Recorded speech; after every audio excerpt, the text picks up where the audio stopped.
আমাদের চ্যানেলের সমস্ত গল্প শুনতে এক্ষুনি সাবস্ক্রাইব করুন আমাদের ইউটিউব চ্যানেলটিকে। বেল আইকনে ক্লিক করতে ভুলবেন না সমস্ত গল্পের আপডেট এবং নোটিফিকেশনস সবার আগে পাওয়ার জন্য।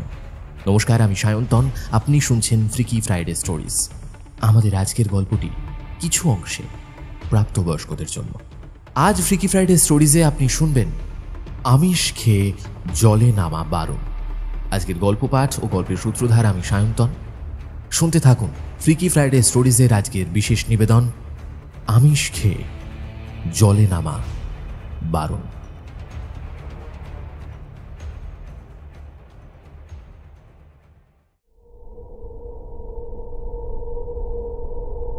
বেশ কিছুদিন ধরেই বহু ভয়ঙ্কর ঘটনা ঘটে যাওয়ার কারণে ময়নাডিহি গ্রামটি প্রায় এক শ্মশান ভূমিতে পরিণত হয়েছে।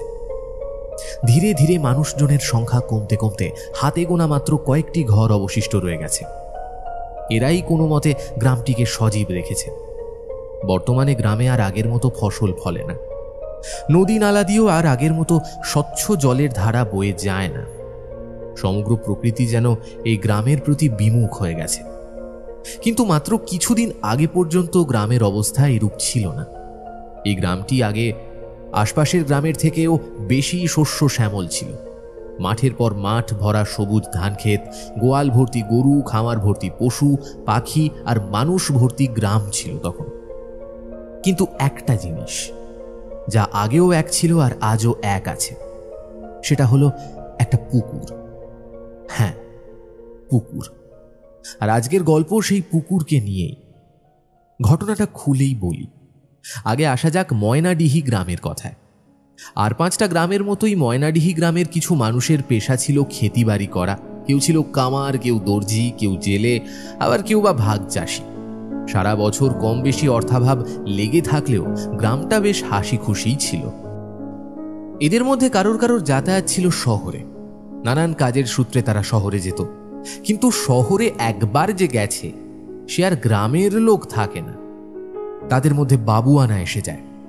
এই ময়নাডিহি গ্রামে হাজার অর্থাভাব থাকলেও এখানে কোনো মদের ঠেক বা দোকান ছিল না। এরা দুবেলা খেজুর রস খেয়েই খুশি থাকত। কিন্তু বেশ কিছু মানুষের শহরে যাতায়াত থাকায় তারা সঙ্গে করে বেশ কিছু দেশি বিলিতি মদের বোতল আনত। আর গ্রামের গরিব খেটে খাওয়া মানুষগুলো তাদের জমা করা সমস্ত পুঁজিগুলো লুটিয়ে দিত ওই মদের পেছনে। আর তাই অভিশাপ হয়ে নেমে আসতো গ্রামের ওপরে। এই ময়নাডিহি গ্রামে মোটামুটি সব কিছু থাকলেও পানীয় জলের অভাব ছিল বড্ড বেশি। গ্রামে কোনো নদী বা জলাশয় না থাকায় গ্রামের মানুষ পুকুরের জলই বেশি ব্যবহার করত। কিন্তু বাকি সমস্ত পুকুরে নেমে স্নান করা, কাপড় কাচা, গবাদি পশুদেরকে স্নান করানো গেলেও একটা পুকুর ছিল যেটার জল ব্যবহার করার ক্ষেত্রে গ্রামবাসীকে বিশেষ সাবধানতা অবলম্বন করতে হতো। পুকুরটির নাম ছিল নয়নজলি। এই নয়নজলির জল ছিল স্বচ্ছ কাচের মতন। কিন্তু এই পরিষ্কার জল ব্যবহারের ক্ষেত্রে বেশ কিছু নিয়ম গ্রামবাসীকে সব সময় মাথায় রাখতে হতো। এই যেমন, এই পুকুরের জল কেবলমাত্র তৃষ্ণার্ত মানুষের তৃষ্ণা মেটানোর কাজেই ব্যবহার করা হবে, রান্নার কাজে নয়। এই পুকুরে স্নান করার ক্ষেত্রেও বিশেষ কিছু নিয়ম ছিল। কোনো নারী এই পুকুরে স্নান করতে পারবে না। কেবলমাত্র পুরুষরাই জলে নেমে স্নান করতে পারবে। আবার সেই পুরুষকেও কিছু নিয়ম পালন করতে হতো। এই পুকুরে স্নান করার আগের দিন নিরামিষ আহার খেতে হতো এই ব্যক্তিকে। তাই যেহেতু এত নিয়ম কানুন গ্রামের লোককে মানতে হতো, তাই এই পুকুরটিকে সবাই এড়িয়ে চলতেই বেশি পছন্দ করত। তাই পানীয় জল এই পুকুর থেকে নিলেও কেউই স্নান করার সাহসটুকু পেত না এর গভীর জলে। কিন্তু কেন এই নিয়ম? কেই বা সেই নিয়ম করে গেছে তা কেউ বলতে পারত না। সবাই শুধু এতটুকুই জানতো যে তাদেরকে এই পুকুরটা এড়িয়ে চলতে হবে। কিছুদিন আগেও মোটামুটি সুখে স্বাচ্ছন্দ্যে এসব মানুষগুলোর দিন কেটে যাচ্ছিল। কিন্তু একটা ঘটনা ঘটল যা এই সব কটা মানুষের জীবনকে থামিয়ে দিল। আর সেই ঘটনা নিয়েই আজকের গল্প। সময়টা ছিল শরৎকাল। দুর্গাপুজো আসতে আর বেশি দেরি নেই। এই গোটা গ্রামের মধ্যে একমাত্র জমিদার বাড়িতে প্রতি বছর নিয়ম করে দুর্গাপুজো হয়। গোটা গ্রামে ওই একটাই ঠাকুর, তাই মানুষের ঠাকুর দেখার ইচ্ছেও ছিল প্রবল। সেই কারণে মানুষজন সারা বছর অপেক্ষা করে থাকে এই দুর্গাপুজোর জন্য। তাই প্রতিমা বানানো থেকে শুরু করে পুজোর ফুল তোলা থেকে শুরু করে প্যান্ডেল বাঁধা সবই ওই পাড়ার লোকই করে দিত। জমিদার শুধু এই গ্রামের ভালো করে দুবেলা না খেতে পাওয়া মানুষগুলোকে পুজোর কটা দিন পেট ভরে খাওয়াতো। এতেই তারা জমিদারকে ধন্য ধন্য করত। জমিদারও প্রজার আনুগত্য লাভ করত। এই বছরও পুজো নিয়ে গ্রামের লোকেদের উৎসাহের শেষ নেই।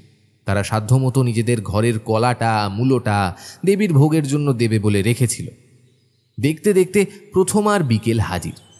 জমিদার বাড়ির সদর দরজার সামনে স্বয়ং জমিদার সুশান্ত সিংহ দাঁড়িয়ে আছেন। তিনি ব্যস্ত হয়ে পাশ থেকে হেঁটে যাওয়া একজন ছেলেকে উদ্দেশ্য করে বললেন, আরে এই বিমল, প্রতিমার আসতে এত সময় লাগছে কেন? একে তো এবার মূর্তি করতে এত সময় নিল পাঁচু, তার উপর আবার সেই কখন ছেলেরা ঠাকুর আনতে গেছে, এখনো আসার নাম নেই। রাশভারী জমিদারের রাগের সম্মুখীন হয়ে পাড়ার ছেলে বিমল কিছুটা কিংকর্তব্য বিমূঢ় হয়ে গেল। সে আমতা আমতা গলায় কি একটা বলতে যাচ্ছিল, অমনি দূরে শোনা গেল সবাই একসাথে চিৎকার করে বলছে, বলো দুর্গা মাই কি জয়, বলো দুর্গা মাই কি জয়, বলো দুর্গা মাই কি জয়। ওই ওই এলো বুঝি। যা যা বিমল, দাঁড়িয়ে থাকিস না, ওদের কাছে যা, দেখ গিয়ে ওদের হয়তো কোনো সাহায্যের দরকার হতে পারে। নে নে, আর দেরি করিস না, আমিও যাই অন্দরমহলে গিয়ে সব মেয়ে বউদের খবর দিয়ে গে। বলেই জমিদার চলে গেল তার অন্দরমহলে মেয়ে বউদেরকে খবর দিতে। আর বিমল চলল প্রতিমা বাহকদের সাহায্য করার জন্য। বিমল গিয়ে দেখল দু মানুষ উঁচু দেবী প্রতিমাকে কমপক্ষে 10 থেকে 12 জন মানুষ ধরাধরি করে নিয়ে আসছে। মায়ের মুখে কাগজ জড়ানো, মুখ দর্শন ষষ্ঠীর দিন হবে। বিমলও একটু পরে ভিড়ের মধ্যে মিশে গেল। আর ওদিকে বৃদ্ধ জমিদার তার গিন্নি মেয়ে বৌমাদেরকে তাড়া দিতে লাগলো নানান কাজের জন্য। গোটা গ্রাম জুড়ে একটা খুশির মহল তৈরি হয়েছে। সবাই খুশি আজ। মা এসেছেন, জমিদার বাড়ির ঠাকুর দালানে মাকে রাখা হলো। গোটা জমিদার বাড়ি জুড়ে ভিড় উপচে পড়ছে। নানা রং বেরঙের ঝাড় লণ্ঠন দিয়ে গোটা বাড়িটা সাজানো হয়েছে। চারদিকে নানান সুন্দর সব আলপনা। আজ সকাল থেকে পাড়ার মেয়েরা এসে ওই আলপনাগুলো দিয়ে এসেছিল। তাদের সকাল থেকে পরিশ্রম করা এখন সার্থক। এরপর ধীরে ধীরে সপ্তমীর দিন এসে হাজির হয়। সপ্তমীর দিন সন্ধ্যাবেলা সকলের জন্য পেট ভরে লুচি আর আলুর দমের ব্যবস্থা করা হয়েছিল। তাই এখন থেকে বড় বড় কড়াতে করে লুচি ভাজা চলতেই থাকে। গোটা জমিদার বাড়ির বাতাসটা লুচির গন্ধে ভরে উঠেছে। গ্রামের দুবেলা ভালো করে খেতে না পাওয়া মানুষগুলোর তারই ঘ্রাণ নিয়ে মুখ থেকে লালা গড়িয়ে পড়ছে। সন্ধেবেলা লুচি আর আলুর দমের আসর বসল। সবাই পেট পুড়ে খেতে লাগলো। এই পুজোর কিছুদিন তাদের ভীষণ সুখে কাটবে, এটা ভেবে গোটা গ্রামই আনন্দে মাতোয়ারা হয়ে গেল। দেখতে দেখতে গভীর রাত হলো। সবাই নিজের বাড়ি যেতে লাগলো। কাল অষ্টমী, কাল নতুন জামা কাপড় পরে পুষ্পাঞ্জলি দেওয়ার দিন। সবাই মনের আনন্দে ভোরবেলা উঠে যে যার সাধ্যমতো নতুন জামা কাপড় পরে পুষ্পাঞ্জলি দিতে এলো। ঠাকুরমশাই পুষ্পাঞ্জলির মন্ত্র পড়তে শুরু করলেন। গোটা গ্রাম একসাথে পুষ্পাঞ্জলি দিল। আজ দুপুরে খাবারের মহা আয়োজন ছিল। দেখতে দেখতে অষ্টমী থেকে নবমী হয়ে গেল। কাল ঠাকুর বিসর্জন। তাই সবার মনটা খারাপ থাকলেও কিছুজন এমনও ছিল যারা কাল দশমীতে মদ মাংস খেতে পাবে এই আনন্দে ছিল। এর মধ্যে বেশিরভাগই ছিল পাড়ার ছেলে। তবে পুজোর আনন্দে কারোরই মদ খাওয়ার জন্য দশমী পর্যন্ত অপেক্ষা করার ইচ্ছে ছিল না। তাই তারা দিশি চুল্লু নিয়ে আগেই বসেছিল গ্রামের মাঠের ধারে। তাদের মধ্যে থেকে অরিজিৎ বলে একজন মাতাল বলে উঠল, যাই বলো ভাইয়া, শহরে গিয়ে যতই সে বিলেতি মাল খাই না কেন ভাই, দেশি তো একেবারে দেশি, সবার থেকে শ্রেষ্ঠ এই বাংলা ভাই। হ্যাঁ দাদা, সে যা বলেছ। তোমরা কি যে ওই বিলিতি টিলিতি খাও, আমার এমনিতেও অত টাকা নেই আর আমার ইচ্ছেও নেই খাওয়ার। আরে ও সব তো লোক দেখানো, ঘরের বাইরে ওই বিলেতি মদ আর ঘরে এলেই দেশি। নে নে মাংসের ঝোল টাকা, কালিদা যা বানিয়েছে না, ও ফাটাফাটি জমে খেয়ে একেবারে।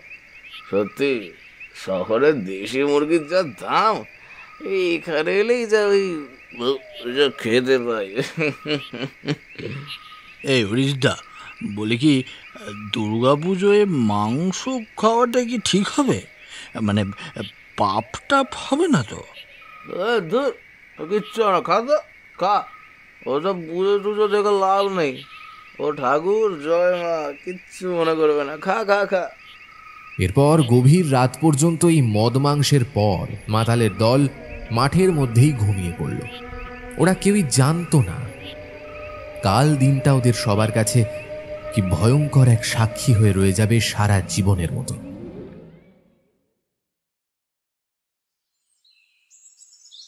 যথারীতি সকাল হলো। আজ মাকে বিদায় জানানোর পালা। গ্রামের মেয়েরা, মায়েরা, মহিলারা লাল পাড় সাদা শাড়ি পরে সকাল সকাল জমিদার বাড়িতে জড়ো হয়। দশমীর পুজো শেষ হলে সমস্ত মহিলারা মিলে সিঁদুর খেলায় মেতে ওঠেন। আহা, কি মোহময় আনন্দের সেই দৃশ্য! ধীরে ধীরে সময় যেতে যেতে সবার মুখের হাসি কান্নাতে পরিণত হতে থাকল। সমস্ত মেয়েরা একসাথে কেঁদে উঠল, কারণ মাকে বিদায় দেওয়ার সময় উপস্থিত হয়েছে। আর কিছু সময়ের ব্যবধান, তারপর মা চলে যাবেন। আবার 1 বছরের অপেক্ষা। সবার মন ভারাক্রান্ত, আর এই ভারাক্রান্ত মন নিয়েই সবাই মাকে বিদায় জানালো। পাড়ার 10-12 জন ছেলে আসছে বছর আবার হবে, আসছে বছর আবার হবে, আসছে বছর আবার হবে বলতে বলতে মাকে নিয়ে চলল নয়নজলিতে বিসর্জন দেওয়ার জন্য। হ্যাঁ, সেই নয়নজলিতে যাকে নিয়ে আজকের গল্প। জমিদার বাড়ি থেকে নয়নজলি বেশ খানিকটা দূরে ছিল, তাই ওদেরকে এতটা দূরে আসতে বেশ বেগ পেতে হয়েছিল। সবাই যখন নয়নজলি পুকুরের সামনে এলো, ততক্ষণে ওদের সবারই অনেকটা পরিশ্রম হয়ে গেছে। তাই কোনো মতে পুকুরের পাশে দেবী মূর্তিকে রেখে সবাই ঘাসের ওপর শুয়ে পড়ল। এরপর কিছুটা দম নেওয়ার পর সবার মধ্যে থেকে অরিজিৎ প্রথমে বলে উঠল, ভাই আমি না প্রচণ্ড ক্লান্ত, আগে পুকুরে নেমে ঠান্ডা জলের মধ্যে ছাপ দেবো, তারপর ঠাকুর বিসর্জন হবে ক্ষণ। ওদের মধ্যে থেকে বিমল নামে ছেলেটা অরিজিৎকে বাধা দিয়ে বলে উঠল, আরে এই অরিজিৎ দা, আরে কি করছোটা কি? তুমি কি পাগল হয়ে গেলে নাকি? কেন বলতো? হ্যাঁ, আর তোর সাহস কি করে হলো আমাকে পাগল বলার? মানে দাদা, খারাপ ভেবো না, আমি তো আসলে তোমার ভালোর জন্যই বলেছি। আসলে তুমি হয়তো ভুলে গেছো এই পুকুরের ব্যাপারে। এই পুকুরের একটা সাবধানবাণী আছে, নিরামিষ আহার না করলে এই পুকুরের জলে নামতে নেই। আর কাল রাতেই তো আমরা সবাই মদ মাংস খেয়েছি। তাই বলছি দাদা, লক্ষ্মীটি, তোমার পায়ে পড়ি গো, তুমি নেমো না ওই পুকুরে প্লিজ। মানে তাহলে কিন্তু সর্বনাশ হয়ে যাবে এই গ্রামে সত্যিই সর্বনাশ হয়ে যাবে দাদা, নেমো না ওই পুকুরে। আচ্ছা তো ওসব ফাও কথা। আমি শালা শহরে থাকি, এখন শহরে শিক্ষিত মানুষদের সাথে ওঠা বসা করি, মাসে 1 দিন করে ইংরেজি সিনেমা দেখি। সেই আমাকে মিস্টার অরিজিৎ সামন্তকে নাকি এই যুগে দাঁড়িয়ে বিশ্বাস করতে হবে এসব গাঁজা করে গেল। ভাই তোরা পোড়াকে মূর্খ হতে পারিস, কিন্তু আমি নই। তাই আজ পুকুরে তো আমি নামবই, শুধু যে জল তেষ্টা পাচ্ছে সেই কারণে নয়, আমি জলে নামবো তোদেরকে এটা দেখানোর জন্য যে ওসব ভূত তুত প্রেত বলে না, ওই সব কিচ্ছু হয় না, জানিস তো? ওগুলো সব স্রেফ গাঁজাখুরি গল্প, যা বছরের পর বছর ধরে চলে আসছে, বুঝলি? এরপরে সবাইকে অবাক করে দিয়ে অরিজিৎ একটা লম্বা লাফ দেয় পুকুরের উদ্দেশ্যে। এরপর সে সাঁতার কাটতে কাটতে পুকুরের মাঝখানে চলে যায়। আনন্দে চিৎকার করতে করতে বলে ওঠে, কিরে ভাই, সব বলেছিলাম না কিছু হবে না, দেখলি তো আমি জিতলাম শেষে, তোরা হেরে গেলি যে, কি এবার বল? অরিজিৎ তার কথা সবেমাত্র শেষ করলো, হঠাৎই গোটা পুকুর জুড়ে এক ভয়ানক ভূমিকম্প শুরু হয়ে গেল। গোটা পুকুর যেন একসাথে দুলে উঠল। ওই পুকুরের প্রতিটা জলকণা যেন জীবন্ত হয়ে উঠল। তারা যেন একে অপরের সাথে ফিসফাস করে কথা বলতে লাগলো। এই অবাঞ্ছিত অতিথির আগমনে তারা যে মোটেই খুশি নয়, সেটা গোটা পুকুর জুড়ে চলা ভূমিকম্প থেকেই প্রমাণিত। হঠাৎই অরিজিৎ আর্তনাদ করে চিৎকার করে বলে ওঠে, আমাকে বাঁচা, কি আমার পা ধরে টানছে, বাঁচা বাঁচা। অরিজিৎ চিৎকার করতে করতে মরণ যন্ত্রণায় কাতরাতে লাগলো, কিন্তু কারোর পুকুরে নামার সাহস হলো না, কারণ ওরা সবাই আগের দিন মাংস খেয়ে ঘুমিয়েছিল। ধীরে ধীরে পুকুরের মাঝখান লাল রক্তে ভেসে যাচ্ছিল। কে যেন পুকুরের নিচ থেকে অরিজিতের দেহটা ছিঁড়ে ছিঁড়ে খেয়ে নিচ্ছে। এইভাবে কিছু সময় ধস্তাধস্তি করার পর অরিজিতের আর কোনো চিহ্ন রইল না। দেখতে দেখতে গোটা পুকুরের জল আবার স্থির হয়ে এলো। পুকুরের সামনে দাঁড়িয়ে থাকা মানুষগুলো স্থির হয়ে দাঁড়িয়ে রইল। সবার অবস্থা শোচনীয়। এক ভয়ঙ্কর বিভৎস ঘটনার সাক্ষী হয়ে রইল সকলে, কিন্তু তাদের অবাক হওয়া এখনো বাকি ছিল। এতদিন যে পুকুরের জল কাঁচের মতো স্বচ্ছ ছিল, আজ সেই পুকুরের জল কোনো এক গোপন মন্ত্র বলে ধীরে ধীরে কালো হতে শুরু করলো, এবং সেই কালো জল কালো হতে হতে অমাবস্যার রাতের মতো কালো রং ধারণ করলো। আর সেই জলের দিকে তাকাতে পুকুরের সামনে দাঁড়ানো লোকগুলো আর এক মুহূর্ত সময় নষ্ট করল না। সবাই প্রাণ ভয়ে জমিদার বাড়ির উদ্দেশ্যে দৌড়তে শুরু করলো। জমিদার বাড়ির সদর দরজার সামনে এসে তারা কোনো মতে পড়ি কি মরি করে জমিদারের কাছে এসে পৌঁছল। এরপর ওদের মধ্যে থেকে রাজা বলে একটা ছেলে জমিদারের উদ্দেশ্যে বলে ওঠে, সুশান্তবাবু, সর্বনাশ হয়ে গেছে আমাদের। হায় ভগবান, এবার কি হবে? তোরা শান্ত হ, এক এক করে বল কি বলতে চাস। এই বে, কে আছিস? এরা মনে হয় কোনো কারণে ভয় পেয়ে গেছে। এই জল দে এদেরকে একটু কেউ। সুশান্তবাবু, আপনাকে শুরু থেকে সব ঘটনা আমি খুলে বলছি। আপনি হয়তো অরিজিৎ দাকে চিনে থাকবেন, ওই যে নগেনবাবুর ছেলে। হ্যাঁ চিনি, ওই তো অপদার্থটা বাপের পয়সায় খেত আর গোটা গ্রাম জুড়ে আগে কুকর্ম করে বেড়াতো। একদিন হারাধনের মেয়ে কমলাকে স্নান করতে গিয়ে লুকিয়ে লুকিয়ে দেখছিল, তখন হারাধন ওকে হাতে নাতে ধরে আর গোটা গ্রামের কাছে মার খায় অপদার্থ ছেলে। কি হয়েছে কি এবার আবার কি কাণ্ড করেছে ওই অপদার্থটা? ও আর নেই সুশান্তবাবু, অরিজিৎ দা আজই মারা গেছে। সে কি করে মারা গেল? কাল রাতে আমরা মাঠের ধারে মদ খাবো বলে জোগাড় হই। আমি, অরিজিৎ দা, বিমল, পটলা আরও অনেকে ছিল। পটলাদের বাড়িতে দেশি মুরগি ছিল। আপনি বোধহয় জানেন যে অরিজিৎ দা এখন শহরে কাজ করতে যায়, তাই বেশ কিছু কাঁচা টাকাও কামিয়েছিল। কাল রাতে অরিজিৎ দা পটলের বাবাকে অনেকগুলো টাকা দিয়ে দেশি মুরগি কিনে আনে, তারপর কালিদাকে দিয়ে রান্না করিয়ে নেয়। এরপর আমরা সারা রাত মদ আর মাংস খাই। আমরা যখন ঠাকুর বিসর্জন দিতে যাই তখন আমাদের মাথাতেই ছিল না যে গত রাতে আমি আহার করেছিলাম, তাই নয়নজলির ব্যাপারে আমরা একদম ভুলেই গিয়েছিলাম। ওই পুকুরে নামার নিয়ম কানুন রীতিনীতি ওগুলোর ব্যাপারে আমাদের কোনো খেয়ালই ছিল না। সেটা মাথায় আসে যখন আমরা ওই পুকুরের সামনে এসে দাঁড়াই। আমরা কেউই পুকুরে নামতে রাজি হইনি, কিন্তু আমাদের মধ্যে থেকে অরিজিৎ দাই ছিল প্রথম যে ওই পুকুরে লাফ দেয় জল তেষ্টা নিবারণের জন্য, বহু বারণ করা সত্ত্বেও। শুরুতে সব ঠিক ছিল, অরিজিৎ দা সাঁতার কেটে কেটে পুকুরের মাঝখান বরাবর চলে যায়, কিন্তু হঠাৎই সে চিৎকার করা শুরু করে দেয়। আমরা কিছু বুঝে ওঠার আগেই দেখি জলের নিচ থেকে কিছুতে যেন তার মাংস ছিঁড়ে ছিঁড়ে নিচ্ছে। দেখতে দেখতে ওই পুকুর অরিজিৎ দার রক্তে রাঙা হয়ে যেতে লাগলো। আমরা সবাই অবাক হয়ে সেই বীভৎস ঘটনার সাক্ষী থাকলাম। এরপর দেখি গোটা পুকুরের জলের রং ধীরে ধীরে কালো হয়ে যেতে লাগলো। যেই নয়নতলির জলের রং আমরা ছোট থেকেই কাঁচের মতো স্বচ্ছ অবস্থায় দেখেছি, আজ তার রং পাঁকের মতো কালো হয়ে গিয়েছে। আমরা কি করব ভেবে না পেয়ে শেষে আপনার কাছে ছুটে এলাম। আমাদের ভুল হয়ে গেছে সুশান্তবাবু, আমাদের ক্ষমা করে দিন। কি অবাস্তব কথা বলছো তোমরা? আমরা নিজেদের কানকেই তো বিশ্বাস করতে পারছি না। কি ভয়ঙ্কর কাণ্ড! এইবার চলো তো গিয়ে দেখি। এরপর জমিদার সুশান্ত সিংহ তার লোকজনদের নিয়ে পাড়ার ছেলেদের সাথে নয়নজলির কাছে গেল।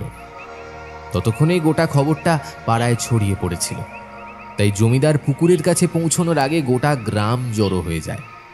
এরপর জমিদার মশাই যখন পুকুরের কাছে এসে পড়ে তখন যা দেখলেন তাতে তিনিও বাকিদের মতোই বাকরুদ্ধ হয়ে গেলেন। সবাই কালো কুচকুচে জলে ভর্তি পুকুরের সামনে দাঁড়িয়ে আছে। গোটা পুকুরের পরিবেশ জুড়ে এক বীভৎস আষ্টে গন্ধে ভর্তি। গ্রামের লোকেরা খুঁজে পাচ্ছিল না যে তারা অরিজিতের মৃত্যুতে শোকগ্রস্ত হবে নাকি অরিজিৎকে কে মারলো তার কথা ভেবে আতঙ্কিত হবে। আর মা দুর্গার যেই মূর্তিটার কথা এতক্ষণ সবার মাথাতেই ছিল না, সেটার কথা মাথাতে আসতে বাকিরা সেটা নিয়ে চিন্তা করতে থাকে। শেষে মোড়ল মশাইয়ের উপদেশে সবাই সেটাকে পাশেরই অন্য একটা পানা পুকুরে বিসর্জন করে। এরপর সবাই ধীরে ধীরে নিজেদের বাড়ির দিকে অগ্রসর হতে থাকে। আজকের আতঙ্ক ভরা ঘটনার কথা কেউই ভুলতে পারল না। ধীরে ধীরে ময়নাডিহি গ্রামে সন্ধ্যা নামতে শুরু করল। যে যার ঘরের মধ্যে ঢুকে গেল, কিন্তু কারোর চোখে ঘুম নেই। সবার মাথায় একটাই প্রশ্ন, ওই নয়নজলির আসল রহস্যটা কি?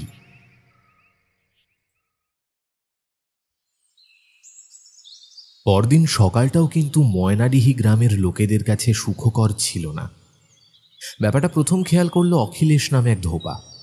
ধোপা যখন তার গাধাকে নিয়ে পাশের পানা পুকুরে কাপড় কাচতে যাচ্ছিল, তখন রাস্তায় যেতে যেতে নয়নজলি পড়ে। তখন তার না চাইতেও চোখ চলে যায় ওই নয়নজলির ঘাটের দিকে। আর ওইদিকে তাকাতেই যে বিভৎস ঘটনাটি অখিলেশ ধোপা দেখল, তা দেখে তার সারা শরীর শিউরে উঠল। সে দেখল নয়নজলির ঘাটের ওপর একটা মানুষের নাড়ি ভুড়ি সমেত মৃতদেহ পড়ে আছে। অখিলেশ ধোপা পড়ি কি মরি করে রাম রাম চিৎকার করতে করতে দৌড় লাগালো। এরপর সে কাছেরই এক ঘরে এসে ধপাস করে পড়ে যায়। তাকে হুড়মুড় করে এসে ঘরের দাওয়ায় পড়ে যেতে দেখে সবাই অবাক হয়ে গেল।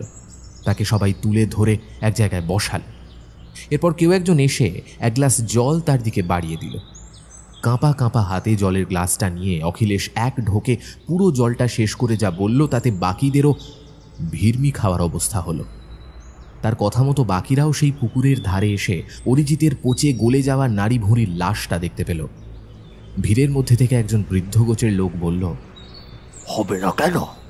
ঠিক হয়েছে এদের। ভগবান উচিত শিক্ষা দিয়েছে শালার বেটাদের। পুজোর কটা দিনও মদ মাংস খেতে হবে শালাদের। এবার মর।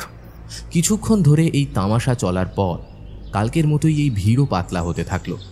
খানিক আগে কিছুজন মিলে মর্গে খবর দিয়ে এসেছিল। মর্গের লোক এতক্ষণে এসে পড়েছে। তারাও লাশটা দেখে শিউরে উঠল। তারাও বোধ করি আতঙ্কে ছিল, তাই ভয়ের কারণে তারাও কাছে যেতে সাহস পাচ্ছিল না। তবু গ্রামের মানুষের অনুনয় বিনয়ের ফলে তারা ওই নাড়ি ভুঁড়ি বের করা লাশটাকে কোনো মতে মর্গে নিয়ে গেল। তবুও শত চেষ্টা করেও তারা সেই রক্তের দাগ মেটাতে পারল না। ঠিক গতকালের মতোই আজকের দিনটাও ময়নাডিহিবাসীদের কাছে আতঙ্কে ভরা ছিল। আজও তারা আতঙ্কের মধ্যেই ঘুমল। এরপর বেশ কিছুদিন এইভাবেই কেটে যায়। কিন্তু গ্রামে একটা সমস্যা ইতিমধ্যেই প্রবলভাবে মাথাচাড়া দিয়ে উঠল। সেটা হলো পানীয় জলের সমস্যা। এই গোটা গ্রাম জুড়ে যদি সবচেয়ে নিকটবর্তী এবং সবচেয়ে স্বচ্ছ ও বিশুদ্ধ কোনো পানীয় জলের উৎস ছিল, তা ছিল ওই নয়নজলি। কিন্তু এই নয়নজলির জল খারাপ হয়ে যাওয়ায় সমস্ত গ্রামবাসীর মাথায় চিন্তার ভাঁজ পড়ে। তারা বিকেলবেলায় গ্রামের চণ্ডীমণ্ডপে বসে বলাবলি করতে লাগলো, এবার কি হবে বলো তো ভায়া? এবার আমরা জল পাবো কোথা থেকে? এই বাচ্চাগুলো নিজেদের ভুলে গোটা গ্রামকে ডোবালো। কাছে পিঠেও তো আর কোনো জলের উৎস নেই। কি হবে এবার বলো তো? পাশ থেকে মন্টু বলে একজন বলে উঠল, আরে সমস্যা তো একটা হয়েছেই, কিন্তু আমরা যদি এখন এই সমস্যাকে ধরেই বসে থাকি, তাহলে সমাধানটা আসবে কোথা থেকে? আমার মাথায় একটা বুদ্ধি আছে। কি বুদ্ধি? বল শুনি। আমাদের গ্রামের রাজার বাপও তো কাজের সূত্রে মাঝে মধ্যে শহরে যায়, আর আমাদের গ্রাম থেকে 5 ঘন্টা হাঁটা পথ পার হলেই তো শহরের রাস্তা শুরু হয়ে যায়। আমি বলি কি, এইবার রাজার বাপ যখন শহরে যাবে, ওর বাপকে বলবেন যে শহরের কোনো জলের মিস্ত্রির সঙ্গে যেন ওর বাপ কথা বলে। শুনেছি শহরে নাকি লোকে জল কিনে খায়। ওদের কি সব গাড়ি টাড়ি থাকে না, যারা জল লোকের ঘরে ঘরে দিয়ে যায়? ওদেরকে কইলে আশা করি জল দিয়ে যাবে মোদের গ্রামে। মন্টু নামের ওই লোকটির কথা শুনে গ্রামের চণ্ডীমণ্ডপে একটা গুঞ্জনের সৃষ্টি হয়। সবাই সবার সাথে ফিসফাস করে কি যেন কথা বলতে শুরু করে দেয়। এরপর এই ভিড়ের মধ্যে থেকে রাখহরি বলে একজন বলে ওঠে, এ তোমার কেমন কথা বলো তো মন্টু ভাই? শেষে কিনা টাকা দিয়ে জল কিনে খাবো? সেই জল যার প্রতি প্রতিটা মানুষের সমান অধিকার আছে। হ্যাঁ, সেখানে আমাদের এত খারাপ দিন এলো যে আমরা জল পর্যন্ত কিনে খাবো?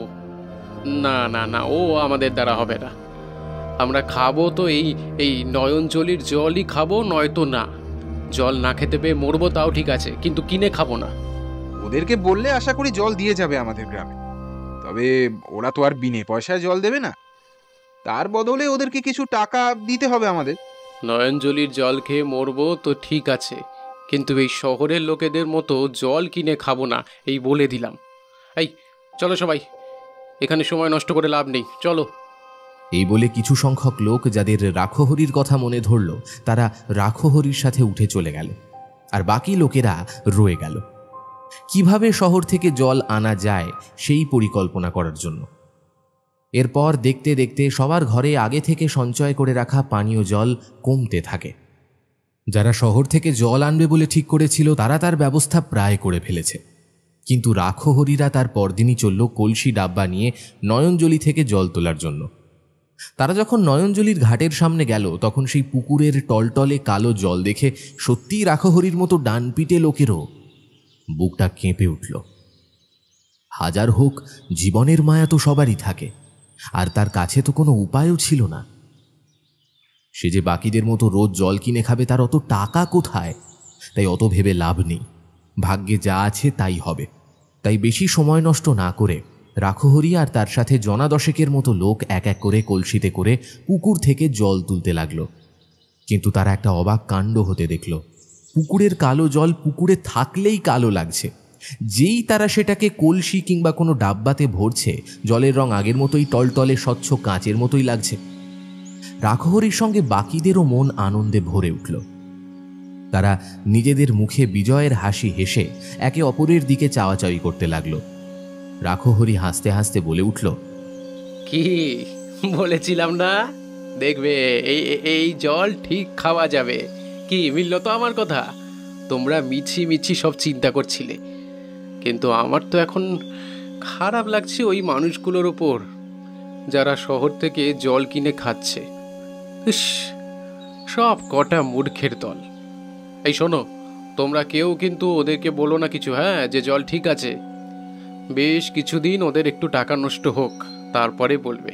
খুব টাকার গরম না সালাদের, এখন নষ্ট হোক ওদের টাকা, ওতেই বাবা জীবনটা সাইজ হবে। জল ভরা শেষ হলে সবাই হাসতে হাসতে যে যার বাড়ি চলে গেল। কিন্তু ওরা কেউই জানতো না যে কি ভয়ানক ভবিষ্যৎ ওদের জন্য অপেক্ষা করে আছে। এদের প্রত্যেকেরই পরিবারে বউ, বাচ্চা, বাবা, মা সবাই আছে। তারাও এই জলের সমস্যা নিয়ে উদ্গ্রীব হয়েছিল। তাই পুকুরের জল ঠিক আছে শুনে তাদেরও বুকে একটু প্রাণ এলো। তাই রাখহরি ও তার সঙ্গীরা যে যার বাড়িতে যখন অবশেষে জল নিয়ে উপস্থিত হলো তখন তাদের পরিবারের লোকেরা প্রাণ ভরে জল পান করল। আহ, কতদিন প্রাণ ভরে জল খায়নি তারা। আজ তাদের সমস্ত তৃষ্ণা মিটে গেল। কিন্তু ওই প্রাণীগুলোর মধ্যে একজনও জানত না যে এই হয়তো তাদের শেষ জলপান ছিল। পরদিন সকালে রোজকার মতোই গ্রামে মোরগ ডাকল, সূর্য উঠল, কিন্তু বেশ কিছু ঘরের দরজা খুলল না। প্রথমটায় কেউ সন্দেহ না করলেও ধীরে ধীরে প্রতিবেশীরা বুঝতে পারে কিছু তো সমস্যা একটা হয়েছে। একটা আধটা ঘরের দরজা বন্ধ থাকলে না হয় ঠিক আছে, কিন্তু যখন 8-10টা ঘরের দরজা বেলা 12টা বেজে গেলেও একসাথে বন্ধ, তখন যেন গ্রামের লোকের সন্দেহ বাড়তে লাগলো। তারা একসাথে চণ্ডীমণ্ডপে জোগাড় হলো। এরপর কয়েকজন স্বাস্থ্যবান যুবকের সাথে মিলে প্রথম ঘরের দরজাটা ভাঙল। ঘর থেকে এক বিশ্রী দুর্গন্ধ ভেসে এলো। সবাই কি হয়েছে না হয়েছে দেখতে গিয়ে আবিষ্কার করলো পরিবারের সব সদস্যই একসাথে মারা গেছে। বুড়ো থেকে শুরু করে জোয়ান, এমনকি ছোট বাচ্চা শিশুর দেহ নিথর হয়ে পড়ে আছে। আর সবারই শরীরের একই অবস্থা। রাতারাতি সবার শরীর যেন কয়লার মতো কালো হয়ে গেছে, আর মুখ দিয়ে রক্ত বেরিয়ে পাশে পড়ে রয়েছে। একের পর এক ঘর ভাঙা হলো, একের পর এক মৃতদেহ। আর এই মৃত্যু মিছিলের পেছনে যে মূল মাথাটি ছিল রাখহরি বাবু, তারও পরিবারের সেই একই অবস্থা। সব মৃতদেহগুলোকে যখন এক জায়গায় জোগাড় করা হলো তখন গুণে দেখা গেল 50 থেকে 60টি মৃতদেহ জড়ো হয়ে আছে রাস্তার ওপরে। আর তাদের শরীর থেকেও সেই আষ্টে গন্ধ বেরোচ্ছে, যেটা গ্রামের লোকেরা বেশ কিছুদিন আগে নয়নজলির জলে পেয়েছিল। এই দৃশ্য দেখে বেশ কিছু আচ্ছা আচ্ছা লোক, মহিলারা বমি করতে লাগলো। কোনো কোনো মহিলা জোরে জোরে হাউ হাউ করে কাঁদতেও লাগলো। দেখতে দেখতে গোটা গ্রামে এক অশুভ বাতাস ছড়িয়ে পড়ল। সবাই অবাক, বিধ্বস্ত। কি করবে, কোথায় যাবে তারা? কারোর মাথাতেই কিছু আসছে না। অবশেষে পুলিশের লোককে ডাকা হলো। এটি গ্রাম এলাকা বলে এখানকার দায়িত্ব মোড়লের হাতে ছিল, কিন্তু সেই মোড়লও অনেকদিন আগেই সমস্যার সমাধান না করতে পারায় তাকে কেউই তেমন মান্য করতো না। তাই শহর থেকে পুলিশ ডাকা। শহর থেকে পুলিশ যতক্ষণে এসে পৌঁছলো তখন মরাগুলো থেকে আরো বিশ্রী গন্ধ বেরোতে শুরু করেছিল। তাই মরাগুলোর কাছে কেউই প্রায় ছিল না।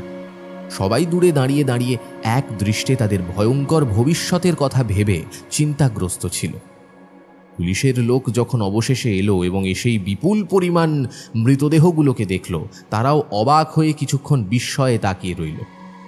নিজেদের জীবনে হয়তো এই পুলিশগুলো কোনোদিন এমন ভয়ঙ্কর ঘটনা দেখেনি। তারা একে একে প্রতিটা গ্রামবাসীকে জেরা করে অতীতে ঘটে যাওয়া সমস্ত ঘটনাগুলো শুনতে লাগলো। সব শুনে তারা গ্রামবাসীদের একটা কথাও বিশ্বাস করতে পারছিল না, কিন্তু পুরোপুরি অবিশ্বাসও করতে পারছিল না। এও কি সম্ভব? পুকুরের জল যদি বিষাক্ত হয়, তা খেলে বড়জোর সবার মুখ থেকে গ্যাজলা উঠে মৃত্যু হবে, কিন্তু দেহ এমন কালো হয়ে যাবে কি করে? অবশেষে গ্রামের মানুষদের ওপর জেরা শেষ হলো। পুলিশ গাড়িগুলো মৃতদেহগুলোকে নিয়ে শহরে চলে গেল, কিন্তু শেষ পর্যন্ত তারা এই মৃত্যুগুলোর কোনো কুল না খুঁজে পেয়ে কিছু সময় পরে পুনরায় মৃতদেহগুলোকে গ্রামবাসীদের হাতে ফিরিয়ে দেয় বললে ভুল হবে। আসলে পুলিশগুলো যত তাড়াতাড়ি সম্ভব এই আপদ থেকে বাঁচতে চেয়েছিল। এরপর মৃতদেহগুলো গ্রামের মানুষের কাছে এলে তারা ভ্যানে করে সারি সারি মৃতদেহ পাশের শ্মশানে নিয়ে যেতে থাকে দাহ করার জন্য। একটির পর একটি মৃতদেহ পোড়ানোর কাজ চলতে থাকে। ময়নাডিহি গ্রামের বাতাস মৃতদেহের গন্ধে ভরে যেতে থাকে। গোটা গ্রাম জুড়ে কালো ধোঁয়া যেন মৃত্যুর বিভীষিকার মতো ছড়িয়ে পড়তে লাগল। এই বিশ্রী পচা গন্ধে গোটা পাড়ার মানুষদের যেন দম বন্ধ হয়ে আসতে লাগলো। আজ গোটা গ্রামে মধ্যরাতে কারোর বাড়িতেই উনুনে হাঁড়ি চাপল না। সবার মুখে হতাশা, অবিশ্বাস আর ভয়ের ছাপ। কারো মুখে কোনো কথা নেই। সবাই নিজেদের চোখ কানকে যেন বিশ্বাস করতে পারছিল না। যা দেখছে তা কি আদৌ সঠিক? সেদিন রাত্রে কেউই বাড়িতে ঘুমানোর সাহস পেল না। তাই সবাই ঠিক করলো চণ্ডী মণ্ডপে ওরা একসাথে রাত কাটাবে। তাই পুরো গ্রাম হ্যাজাক লাইট জেলে চণ্ডী মণ্ডপে জোগাড় হলো। এরপর গ্রামের মোড়ল রঘুপতি রায় সবাইকে উদ্দেশ্য করে বলল, আমাদের গ্রামে যে সংকট এসেছে তা সমাধান করার সামর্থ্য এই মুহূর্তে আমাদের মধ্যে কারোর নেই। আমরা ছোটবেলা থেকে শুনে এসেছি এই পুকুরের নিয়মের ব্যাপারে, কিন্তু কেন এই নিয়ম মানব, নিয়ম না মানলে কি সর্বনাশ হবে, তা আমাদের ছোট থেকে কেউই বলেনি। যদি আমাদের পূর্বপুরুষ তা বলে যেত তাহলে হয়তো আজ এই সর্বনাশ আমাদের দেখতে হতো না। কিন্তু এই সর্বনাশ একবার যখন হয়ে গেছে তাকে তো আর পাল্টানো যাবে না। তাই এখন যতটুকু করা যায় আমার পক্ষে আমি তাই করব। কাল আমার লোকজনেরা পুকুরটি চারদিকে বেড়া দিয়ে ঘিরে দেবে এবং আমি নিয়ম করে দেব যাতে কোনো মানুষ ওই বেড়া ডিঙিয়ে পুকুরের মধ্যে প্রবেশ করতে না পারে। যদি কেউ আমার কথা অমান্য করে পুকুরে যায় তাহলে তার কাছ থেকে জরিমানা আদায় করা হবে। আশা করি এরপর থেকে কেউ আর ওই পুকুরের দিকে পা মারাবে না। রাত গভীর হতে যায়, তোমরা সবাই কাঁথা বিছিয়ে এখানে শুয়ে পড়ো। আর তোমরা কিচ্ছু চিন্তা করো না, আমি আমার লাঠিয়ালরা সবাইকে পাহারা দেবে। তাই তোমরা নিশ্চিন্ত হয়ে এই চণ্ডী মণ্ডপেই ঘুমিয়ে পড়ো। রাতে কিন্তু কারোরই ঘুম হলো না। সবার মাথায় নানা চিন্তা ঘুরে বেড়াচ্ছে। অনেকেই মনে মনে ঠিক করেছে তারা এই গ্রাম ছেড়ে চলে যাবে। পানীয় জলের সমস্যা হলেও না হয় গ্রামে থাকা যেত, কিন্তু এমন অলৌকিক ঘটনা, এমন বিভৎস ঘটনা তারা তাদের বাপের জন্মেও দেখেনি। একসাথে 50 থেকে 60টা মানুষ যখন এক রাতে মারা গেল, না না না, এরপর আর গ্রামে থেকে সত্যিই কোনো লাভ নেই। বাপের তৈরি এই ভিটে বাড়ি ছেড়ে শহরে যাবে, এটা ভেবেই অনেকের বুকটা তখন ডুকরে ডুকরে কেঁদে উঠল। সেই রাতের মতো কেউ কেউ জেগে কাটালো, আবার কেউ কেউ ঘুমিয়ে। পরদিন কোনো মানুষই আর কাজে গেল না। সত্যি বলতে কি, কাজ করার মানসিক অবস্থাতে কেউ ছিল না। এইভাবে বেশ কিছুদিন কেটে যায়। তবে ধীরে ধীরে মানুষ স্বাভাবিক জীবনযাপন আরম্ভ করে। সত্যি বলতে কি, এরা সবাই যেহেতু খেটে খাওয়া মানুষ, তাই এদেরকে থেমে থাকলে তো আর চলবে না। তাই আবার নতুনভাবে বাঁচার আশা নিয়ে তারা দিন যাপন শুরু করলো। হয়তো সবই ঠিকঠাকভাবেই চলছে, কিন্তু এরপর আরও একটা ঘটনা গ্রামবাসীদেরকে আতঙ্কগ্রস্ত করে দিয়েছিল। আসলে মানুষের স্বভাবই হলো যে কাজটা করতে তাকে বারণ করা হয় সেটাকে সে বারবার করতে চায়। এই গ্রামে পলাশ নামে এক ভবঘুরে ছেলে ছিল। গ্রামের 8-5টা যুবকের মতো কিন্তু পলাশ ছিল না। 20 থেকে 22 বছরের যুবক ছেলে মানেই তার মধ্যে একটা অঘোষিত বিদ্রোহ বা সাহস থাকে। তাই সেই হেতু গ্রামের যুবকরা একটু ডানপিটে এবং সাহসী হয়। পলাশ কিন্তু এমন ছিল না। পলাশ এদের থেকে অনেক অনেক বেশি আলাদা। এমনকি সে স্বভাব দোষে এতটাই বদমেজাজি, ডানপিটেও খিটখিটে যে পাড়ার ছেলেদের সাথেও তার ভাব জমত না। তাই পাড়ার ছেলেরা পলাশকে একটু এড়িয়ে চলত, আর পলাশও গ্রামের সব মানুষকেই প্রায় এড়িয়ে চলত। আসলে ছোটবেলা থেকেই পলাশের বাবা মানে মামার বাড়িতে পলাশের বড় হয়ে ওঠা। ছোটবেলা থেকে মামার পরিবারেরই ফাই ফরমাস খেটেও বড় হয়েছে। মামা একটু দয়াবান হলেও মামি ছিল ভীষণই খারাপ এক মহিলা। ছোটবেলা থেকেই পলাশের মামি পলাশের ওপর অকথ্য অত্যাচার করত, ঠিকমতো দুমুঠো খেতে পর্যন্ত দিত না। পলাশের পেটে সব সময় একটা খিদে খিদে ভাব থাকত। পলাশের এই স্বভাবকে কাজে লাগিয়ে বহু মানুষ পলাশকে দিয়ে অসৎ কাজ করিয়ে নিত। পলাশ তখন ছোট বাচ্চা থাকায় কারো সন্দেহ পলাশের ওপর এসে পড়তো না, কিন্তু ওই যে একবার যে চুরি করে সে চুরি করার স্বাদ পেয়ে যায়, তাই সে এরপর বারবার চুরি করতে থাকে। পলাশও দিন দিন কুকর্ম করতে করতে ছোটখাটো চোর ডাকাতে পরিণত হয়। তাই মাঝে মধ্যে শহর থেকে পলাশের ডাক আসতো কুকর্ম করার জন্য, এবং এতেই কোনো মতে পলাশের খেয়ে মেখে দিন চলে যেত। তাই গ্রামের মাথায় এত বড় বিপদ এলেও পলাশের তা নিয়ে কোনো চিন্তা ছিল না, বরং বলা ভালো পলাশ মনে মনেই গ্রামবাসীদের দুঃখ দুর্দশা দেখে খুশিই হয়েছিল। হবে নাই বা কেন, এরা কোনোদিনও পলাশকে দুমুঠো খেতে দেয়নি, একটু ভালোবাসা দেয়নি। ঠিক হয়েছে, এদের উপর আরও সর্বনাশ নেমে আসুক। এদের যত বেশি সর্বনাশ হবে তার তত বেশি আনন্দ। তবে পাড়ার ছেলেদের সাথে পলাশের বেশি মেলামেশা না থাকলেও মাঝে মাঝে দেখা হলে টুকটাক কথা হতোই। তো একদিন পলাশের সাথে গ্রামের পাড়ার ছেলেদের হুট করে এক জায়গায় দেখা হয়ে গেল।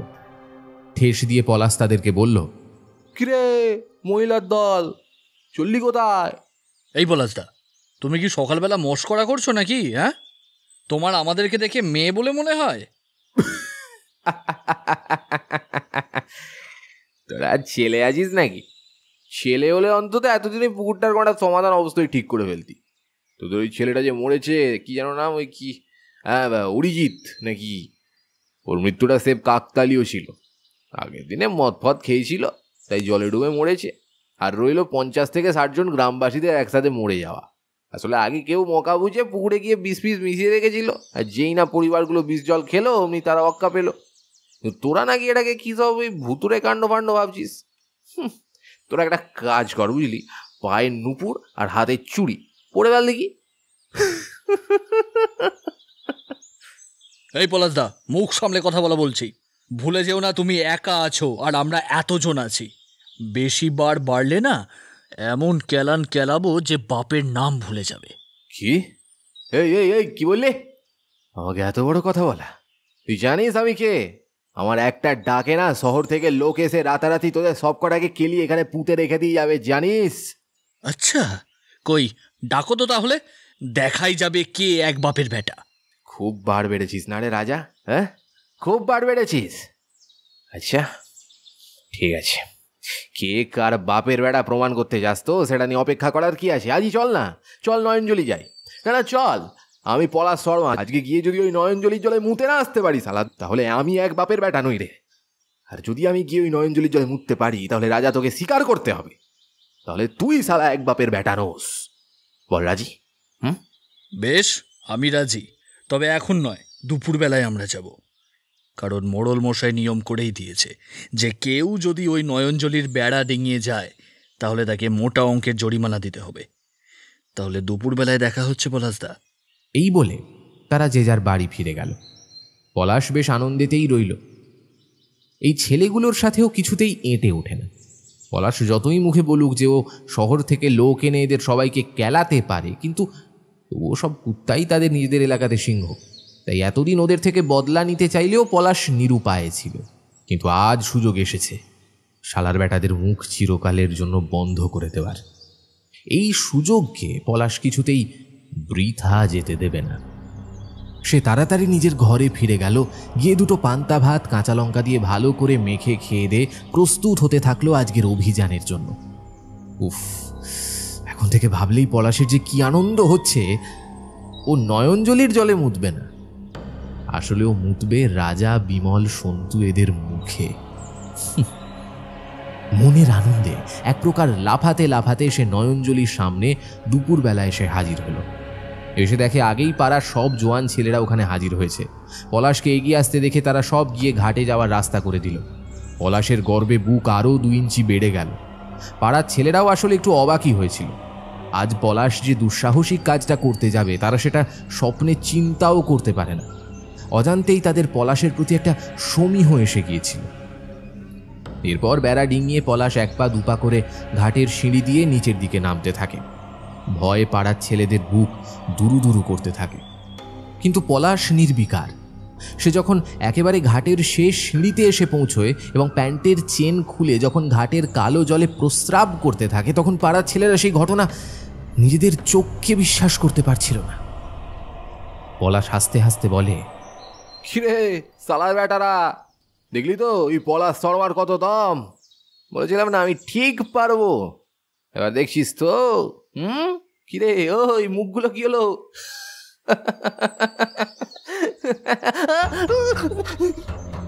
হঠাৎই পলাশের হাসি এক প্রবল আর্তনাদে পরিণত হয়। চোখের নিমেষে যেন পুকুর থেকে কোনো এক বিভৎস ভয়ানক অলৌকিক প্রাণী এসে নিজের বিশাল বড় ধারালো দাঁত দিয়ে পলাশের যৌনাঙ্গ সমেত পেট ও থাইয়ের বেশ কিছুটা মাংস ছিঁড়ে নিয়ে জলের গভীরে চলে গেল। পলাশের পেট থেকে নাড়ি ভুঁড়িগুলো ঝুলে পড়ল। পলাশের কাঁপতে থাকা শরীরটা সেই সিঁড়ির শেষ ধাপে দুম করে পড়ে গেল।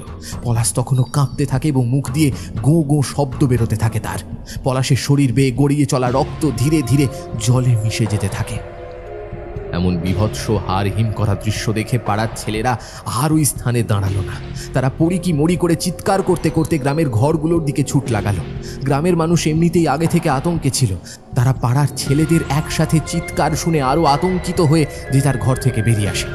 কতগুলো জোয়ান ছেলের চোখে মুখে ভয় দেখে, আতঙ্কের ছাপ দেখে তারা মনে মনে প্রমাদ গুনল। তারা ভাবলো আবার বুঝি কোনো অশুভ ঘটনা ঘটেছে।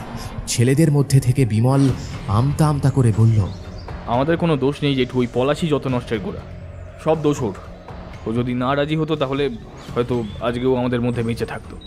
সে কি পলাশ মানে? শম্ভুদার ভাগ্নে পলাশ?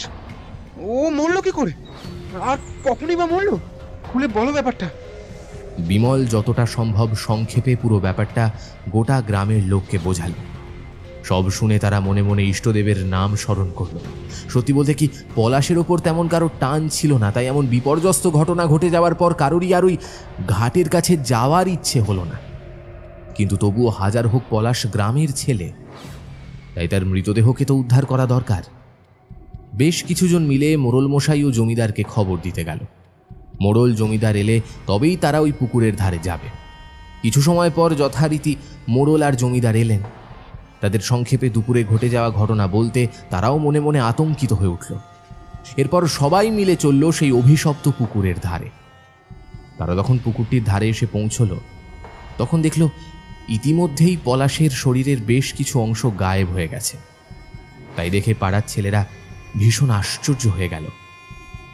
রাজা বলল, আরে এটা কি করে সম্ভব? আমরা যখন দেখে গিয়েছিলাম পলাশের পেটের কিছু অংশ সমেত থাইয়ের কিছু অংশ ওই প্রাণীটা ছিঁড়ে নিয়ে যায়, কিন্তু এখন দেখছি যে পলাশের হাত এবং পায়েরও কিছু অংশ যেন ওই প্রাণীটা ছিঁড়ে খেয়ে গেছে। ছেলেপুলেরা তো কতই না কৌতূহল করে থাকে। হায় ভগবান, এটাও যদি সেই কৌতূহল বা মজাই হতো তাহলে কতই না ভালো হতো। কিন্তু ভাগ্যের অদ্ভুত পরিহাসে এটা সম্পূর্ণ সত্যি। আর সেই সত্যিকারের মৃতদেহটা পড়ে আছে পুকুরের চাই বাঁধা সিঁড়ির একদম শেষ ধাপে। প্রতিটি মানুষের চোখে মুখে আতঙ্কের ছাপ স্পষ্ট। একটু আগেও যেই রাজা বিমলের মতো ডানপিটে ছেলেরা তর্জন গর্জন করে পলাশের সাথে ঝগড়া করছিল, এখন তাদেরই মন বিপুল অনুতাপে ভরে ওঠে। ইস, কেন যে তারা পলাশের সাথে ঝগড়া করেছিল? হাজারো ছেলেটা বিনা কারণে আজ মারা গেল। ঘাটের শেষ ধাপ পর্যন্ত গিয়ে পলাশের মৃতদেহটির ওপরে তোলার কারোর সাহস হলো না। তাই বেশ কিছুজন ছেলে মিলে কয়েকটা বাঁশের ডাল আনলো। যেহেতু মৃতদেহটাকে অর্ধেক খেয়ে গেছে ওই জলের নিচে থাকা পিশাচটা, তাই মৃতদেহ ডাঙায় তুলতে তাদেরকে বেশি বেগ পেতে হলো না। গ্রামের সব কটা ছেলে এখন কাঁদছে, আর কাঁদছে পলাশের মামা। বেচারাটার মৃত্যু যে এত ভয়ঙ্কর হবে তা কেউই ভাবতে পারেনি। কিছু সময় পরে একটা ভ্যানে করে তার ওই অর্ধেক খাওয়া মৃতদেহটি নিয়ে যাওয়া হলো শ্মশানে। আজকাল আর শ্মশানে ডোমেরা গ্রামের মৃতদেহ নিতে আসে না। এই গ্রামে একের পর এক মৃত্যু দেখে তারা ভয় পেয়ে গেছে। এরপর বাপমা মরা পলাশের মৃতদেহতে তার মামাই মুখাগ্নি দিল। আজ গ্রামবাসীদের কাছে স্পষ্ট যে এই কালো গভীর জলে এক মৃত্যুর বিভীষিকা ওঁত পেতে আছে তার শিকারের আশায়। সেই একের পর এক এতগুলো মৃত্যুর জন্য দায়ী। কিন্তু এই সাক্ষাৎ মৃত্যুর হাত থেকে গ্রামবাসীদের কে উদ্ধার করবে, সেটাই এখন সবচেয়ে বড় প্রশ্ন। গ্রামের জমিদার একটা জরুরি বৈঠক ডাকলেন চণ্ডী মণ্ডপে। সেই মতো গ্রামের সবাই বিকেলবেলায় চণ্ডী মণ্ডপে হাজির হলো। এরপর জমিদার বলতে শুরু করলেন, আপনারা আমার অনুরোধে এখানে এসেছেন, তার জন্য আমি সত্যি কৃতজ্ঞ। আশা করি ইতিমধ্যেই আপনারা সবাই খবর পেয়েছেন যে আজ আমাদের গ্রামে পলাশ বলে একটি ছেলে দুপুরবেলা নয়নজলির কাছে গিয়েছিল এবং এক ভয়ঙ্কর দুর্ঘটনা তার সাথে ঘটে। আমরা এতদিন বিশ্বাস করতাম যে ওই পুকুরের জল হয়তো নষ্ট হয়ে গেছে, তাই ওর রং এমন কালো হয়ে গিয়েছিল। কিন্তু আজ যখন পলাশকে ওই গভীর জলের মধ্যে থাকা কোনো ভয়ঙ্কর প্রাণী হত্যা করলো, তখন আমাদের আর কারোরই বুঝতে বাকি নেই যে এই পুকুরের সাথে যা হচ্ছে এবং এই পাড়ার মানুষদের যা ক্ষতি হচ্ছে, সবের পেছনে দায়ী হচ্ছে ওই অতল জলে লুকিয়ে থাকা প্রাণীটা। তাই আমি ঠিক করেছি শহর থেকে আমার জানাশোনা এক বিশ্বস্ত তান্ত্রিককে আমাদের গ্রামে আনাবো। কিন্তু এই তান্ত্রিক বর্তমানে ভিন দেশে থাকায় ওনার আসতে কিছুদিন দেরি হবে। কিছুদিন বলতে ধরুন 3-4 দিন তো হবেই। তো আমি বলতে চাইছি কি, আজকের পর আপনারা ওই নয়নজলির পুকুর ধারটা একটু এড়িয়ে চলুন, বুঝলেন? এতে আপনাদেরই মঙ্গল। ঠিক আছে, তাহলে আজকের মতো আলোচনা পর্ব এখানেই শেষ। হ্যাঁ, আপনারা কেউ বেশি চিন্তা করবেন না, উনি আসবেন, মানে তান্ত্রিক খুব তাড়াতাড়ি আসবেন আর আমাদের সবাইকে এই বিপদ থেকে উদ্ধার করবেন। এই বলে চণ্ডী মণ্ডপের সভা ওই দিন বিকেলের মতো ভাঙল। কিন্তু তখনও কেউ জানত না যে আজ পলাশ কি ভয়ঙ্কর ভুল করেছে। সামান্য মাংস খেয়ে পুকুরে নেমেছিল বলে অরিজিৎকে যেখানে প্রাণ হারাতে হয়েছে এবং পুকুরের জল বিষাক্ত হয়ে উঠেছে, সেখানে আজ পলাশ সেই পুকুরে প্রস্রাব করে পুকুরকে আরও অপবিত্র করে তুলেছে এবং ওই পুকুরের মধ্যে থাকা বিভৎস প্রাণীটিকে আরও ক্রোধান্বিত করে তুলেছে। এর ফল আজ রাত থেকেই গ্রামবাসীকে ভোগ করতে হবে। আজ সকাল থেকেই বেশ গরম ছিল, তাই রাতে খাওয়া দাওয়ার পর হারাধন ঘরের বাইরে খাটিয়াতে শুয়েছিল। আগেকার দিনে পাড়াগাঁয়ে ডাকাতের উৎপাত থাকলেও কালক্রমে তা লোপ পেয়েছে। আর যে 2-4টে বা ছিচকে চোর ছিল, তারাও শহরে গিয়ে ঘাঁটি গেড়েছে। তাই আপাতত চোর ডাকাতের ভয় এ পাড়াতে তেমন নেই। তাই বেশ চিন্তিত মনে হারাধন বেশ আয়েশ করে ঘরের বাইরে খাটিয়াতে শুয়েছিল। হঠাৎ করে তার ঘুম ভাঙল কোনো এক নুপুরের ছমছম শব্দে। হারাধন সেই শব্দ শুনে ধরফর করে উঠে বসে। নুপুরের ছমছম আওয়াজটা ক্রমশ তার কাছে এগিয়ে আসতে শুরু করে। কি ব্যাপার, এই রাত বিরেতে এই নুপুরের শব্দ আসছে কোথা থেকে? হারাধনের মনটা কেমন যেন কু ডাকতে শুরু করে। সে তড়িঘড়ি করে তার লুঙ্গিটা সামলাতে সামলাতে যেই না ঘরের দিকে পা বাড়াবে, অমনি পেছন থেকে এক মিষ্টি গলায় কোনো এক নারী তার নাম ধরে ডেকে ওঠে। হারাধন, হারাধন, পেছনে ঘোরো, দেখো আমি এসেছি তোমাকে নিয়ে যেতে। যাবে না আমার সাথে তুমি? হারাধন, ও হারাধন, পেছনে ঘোরো। কে তুমি? আমার নাম জানলে কি করে? হ্যাঁ, কাদের ঘরের মেয়ে গো তুমি? পেছনে ঘোরোই না, তুমি নিজেই দেখো আমি কে। দেখো দেখো হারাধন। এরপর যেই না হারাধন পেছন ঘুরে তাকালো, অমনি সে দেখল সম্পূর্ণ বিবস্ত্র এক অপরূপ সুন্দরী নারী মূর্তি। একটু আগেই বুঝি সে স্নান করে পুকুর থেকে উঠে এসেছে। তার নগ্ন পিঠটার ওপর ছড়ানো খোলা চুলটা থেকে জল গড়িয়ে পড়ছে। হারাধন মন্ত্রমুগ্ধের মতো কামুক হয়ে তার দিকে তাকিয়ে থাকে।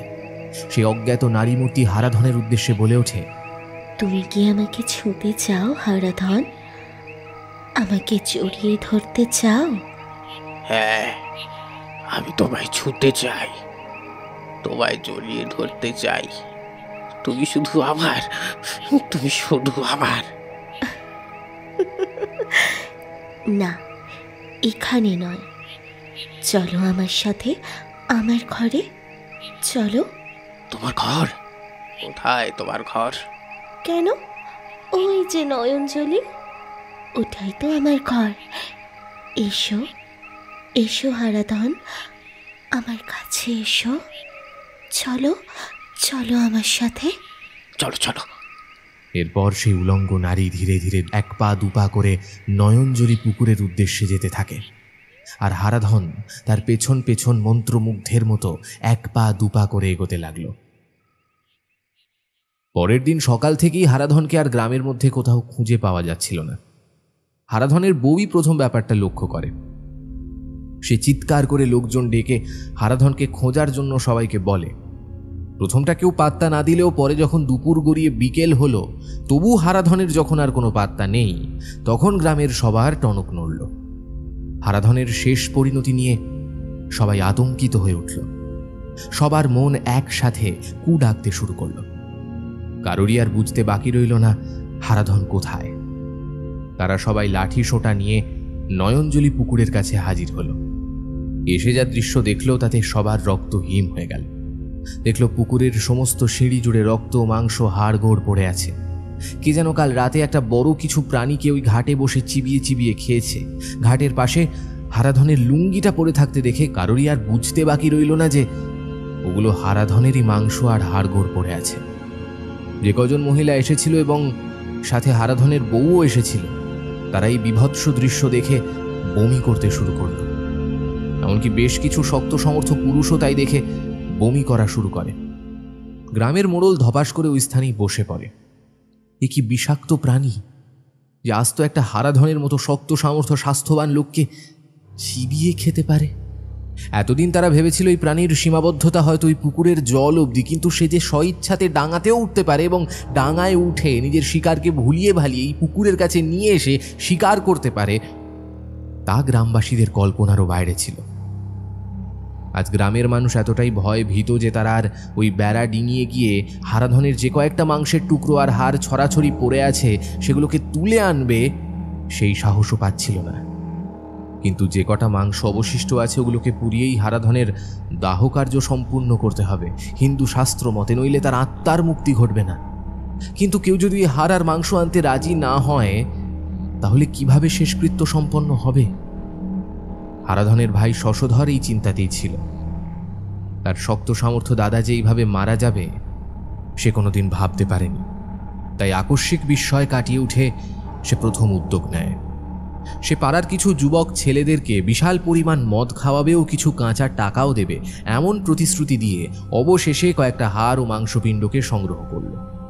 এরপর ওগুলোকে দিয়ে শেষ রাত্রে হারাধনের দাহকার্য সম্পন্ন হল। গ্রামের সবাই বিধ্বস্ত, তারা ক্লান্ত অবসন্ন মনে বসে আছে কখন সেই তান্ত্রিক আসবে সেই আশায়। কিন্তু এই মৃত্যু সবে শুরু ছিল। পরদিন সকালে বিমল নামের একটি ছেলেকে আর খুঁজে পাওয়া যাচ্ছিল না। সে গত রাতে মরা পোড়াতে শ্মশানে গিয়েছিল। আসলে বিমলের বাড়ি যাওয়ার পথে একটু দূরে যেতেই ওই নয়নজলি পুকুরটা পড়ে। বিমলকে অত রাতে বাড়ি ফিরে যেতে সবাই বারণ করেছিল, কিন্তু বিমলের ঘরে একা তার বৃদ্ধা মা থাকায় যত রাত হোক সে বাড়ি যাবে বলে স্থির করেছিল। তাই সবার বারণ থাকা সত্ত্বেও সে তাড়াতাড়ি পা চালিয়ে বাড়ির দিকে হাঁটা দেয়। কিন্তু হঠাৎ সেই মুহূর্তে তাকে পেছন থেকে এক অপরূপা মিষ্টি গলার মেয়ে ডেকে ওঠে, বলে, বিমল, এত রাতে কোথায় যাচ্ছ? কে? এই বলে যেই না বিমল পেছনে ঘুরে তাকালো, এক সম্পূর্ণ নগ্ন নারী মূর্তিকে সে তার সামনে দেখতে পেল, যার সারা শরীর বেয়ে জল গড়িয়ে পড়ছে। তার চোখের দিকে তাকাতেই বিমল কেমন এক মন্ত্রমুগ্ধের মতো হয়ে গেল। নারী মূর্তি খিলখিল করে হেসে বলল, বিমল, আমার কাছে আসবে না? আমাকে ছুঁতে ইচ্ছা করে না তোমার? এসো বিমল, এসো। হ্যাঁ, মানে আমি আমি আমি ছুঁতে চাই। হ্যাঁ হ্যাঁ, আমি আমি তোমায় ছুঁতে চাই, তোমায় ভালোবাসতে চাই। বেশ, তাহলে চলো আমার বাড়ি। এসো এসো বিমল, আমার কাছে এসো। কিন্তু কিন্তু তোমার তোমার বাড়ি কোথায়?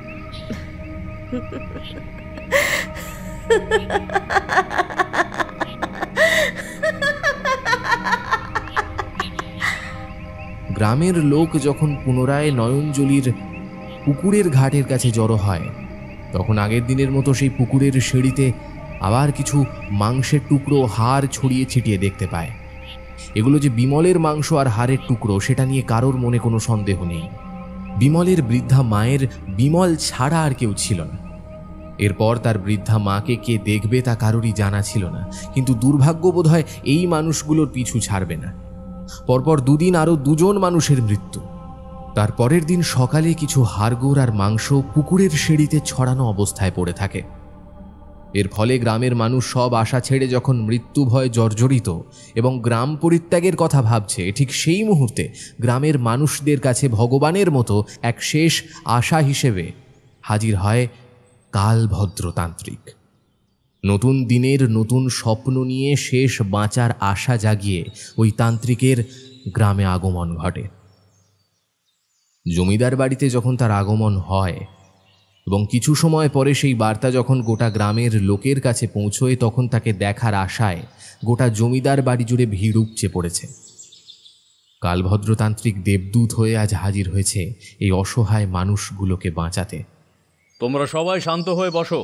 জানি তোমাদের উপর ভীষণ বিপর্যয়ের ছায়া নেমে এসেছে, সেটা আমি গ্রামের মধ্যে ঢুকতেই বুঝতে পেরেছি। এখন আমাকে সবাই পরিষ্কার করে বলো তো, তোমাদের সাথে কি হয়েছে? একদম শুরু থেকে বলবে, কিছুই লুকোবে না। তোমরা যা জানো পুঙ্খানুপুঙ্খ আমাকে বর্ণনা করো। সব কিছু জানার পরেই আমি তোমাদেরকে এই বিপর্যয়ের হাত থেকে উদ্ধার করতে পারবো। আর হ্যাঁ, যে কোনো একজনই বলো। দেখুন তান্ত্রিক মশাই, যেহেতু আমি গ্রামের মোড়ল, তাই আমি সবটা জানি, এবং আমি যেহেতু সবার সাথে মিশি, মানুষগুলোকে আমি বহু বছর ধরে চিনি, তাই এদের সকলের দুর্দশার কথা আমি আপনাকে ভালো করে বলতে পারবো। দেখুন, সব শুনে আপনি যদি কিছু সুরাহা বের করতে পারেন, তাহলে হয়তো আমরা সবাই প্রাণে বেঁচে যেতে পারবো। এই বলে মোড়ল এতদিন ধরে গ্রামে যা যা ঘটেছে তার পুঙ্খানুপুঙ্খ বিবরণ তান্ত্রিককে দিতে থাকল। তিনি কিছুই বাদ দিলেন না, কিছুই লুকোলেন না। যা জানতেন তার সবটাই তান্ত্রিককে খোলসা করে বললেন। সবাই চুপ। প্রথম নিস্তব্ধতা ভাঙলেন তান্ত্রিক নিজেই। সকলকে উদ্দেশ্য করে বললেন, তোমাদের সব কথা শুনে আমি যেটা বুঝতে পারছি, তোমরা সত্যিই এক ভয়ঙ্কর সংকটের মধ্যে পড়েছ এবং এটি থেকে বেরোনোর পথ খুবই জটিল। তোমাদেরকে একটা কথা তবে আমি জোর দিয়ে বলতে পারি, তোমাদের সর্বনাশ যে করছে ও কোনো প্রাণী নয়, ও হলো এক নারী শক্তি। তবে এই শক্তি পবিত্র নাকি অপবিত্র সেটা নিয়ে আমার সংশয় আছে। কিন্তু মশাই, আপনি কি করে এত জোর গলায় বলতে পারেন যে এইসবের পেছনে একটা মেয়ের হাত রয়েছে?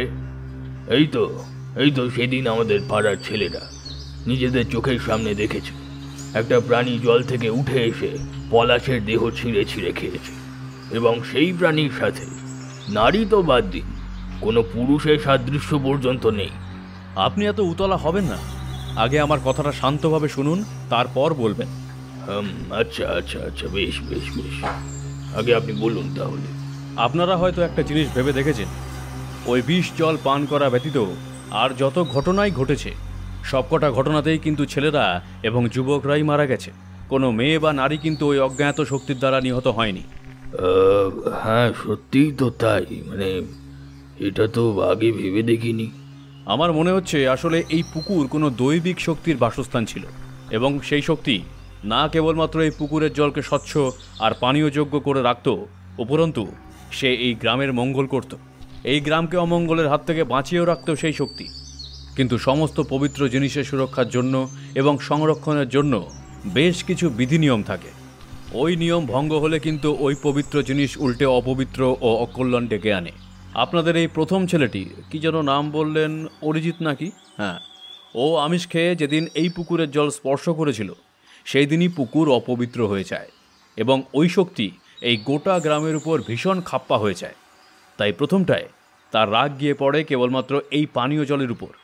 তাই যেখানে আগে স্বচ্ছ পানীয় জল ছিল তার বদলে এই পানীয় জল বিষে পরিণত হয়।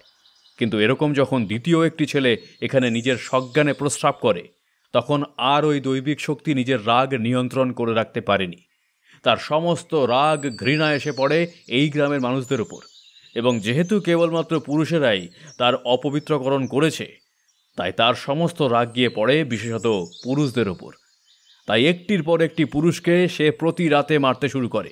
এবং আমার বিশ্বাস এই যে যদি আমি না এসে পড়তাম তাহলে হয়তো আজও কারো না কারো প্রাণ যেত, এবং ধীরে ধীরে এই গ্রামের সমস্ত পুরুষকে মেরেই ওই জৈবিক শক্তির তৃষ্ণা মেটাতো। আমাদের হাতে কিন্তু বেশি সময় আর নেই। ইতিমধ্যেই বেশ বেলা হয়ে এলো, আর একটু পরেই দুপুর গড়িয়ে বিকেল, তারপর সন্ধে।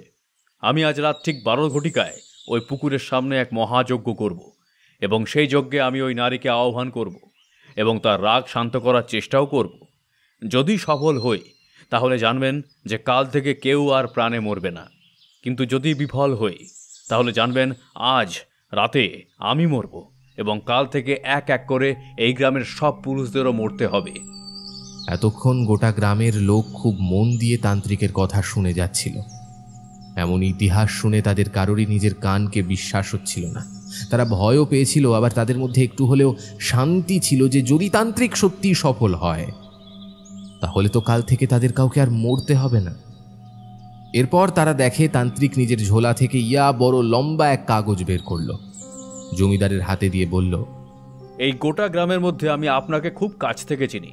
এই নিন, এটি যজ্ঞের ফর্দ। এই ফর্দতে যা যা উপকরণ আছে তা জোগাড় করার দায়িত্ব একমাত্র আপনার। এবার আপনি ঠিক করুন কাকে কোন জিনিস আনার দায়িত্বটা দেবেন। আমি এখন একটু বিশ্রাম নিতে চাই। কাল সারা রাত হেঁটে আপনাদের এই গ্রামে এসেছি, তাই আমি আজ অত্যন্ত ক্লান্ত, এবং আজ রাতেও যেহেতু আমাকে জেগে যজ্ঞ করতে হবে, তাই এই মুহূর্তে আমার বিশ্রামের প্রয়োজন। আপনি আজকের সভাটি ভঙ্গ করার ঘোষণা করুন। তান্ত্রিকের আদেশ পেয়ে জমিদারও তার খুব বিশ্বস্ত কিছু কাছের মানুষকে সঙ্গে রেখে বাকিদেরকে বাড়ি ফিরে যাওয়ার আদেশ দিলেন। জমিদারের কথা মতো বাকিরা ফিরে গেল, কিছুজন ছাড়া। এরপর ফর্দতে যা যা উপকরণ ছিল তাদেরকে খোঁজার দায়িত্ব জমিদার দিল। তারাও জমিদারের আদেশ পেয়ে ওই উপকরণগুলো খুঁজতে চলে গেল। এরপর দেখতে দেখতে দুপুর গড়িয়ে সন্ধ্যা নেমে এলো। তান্ত্রিক সন্ধেবেলা থেকেই সেই অভিশপ্ত পুকুর নয়নজলির সামনে যজ্ঞের বেদি প্রস্তুত করতে লাগলো। ঠিক রাত 12টাতে সে ওই শক্তিকে আহ্বান করবে। তান্ত্রিক গ্রামের লোককে আগেই বলেছিল যে সন্ধ্যা হওয়ার আগে তারা যেন আহার এবং শৌচকর্ম সেরে ফেলে, কারণ এরপর সারা রাত তাদেরকে একটি গণ্ডির মধ্যে সীমাবদ্ধ থাকতে হবে, এবং গণ্ডির মধ্যে থেকে বেরোলেই তার মৃত্যু। দেখতে দেখতে সেই সময় উপস্থিত। ঠিক যখন রাত্রি 12 ঘটিকা, তান্ত্রিক মন্ত্র পড়তে শুরু করলেন। তার মন্ত্র পড়ার সাথে সাথে আশপাশ থেকে বাদুড়, চামচিকে, পেঁচার আওয়াজ শোনা যেতে লাগলো।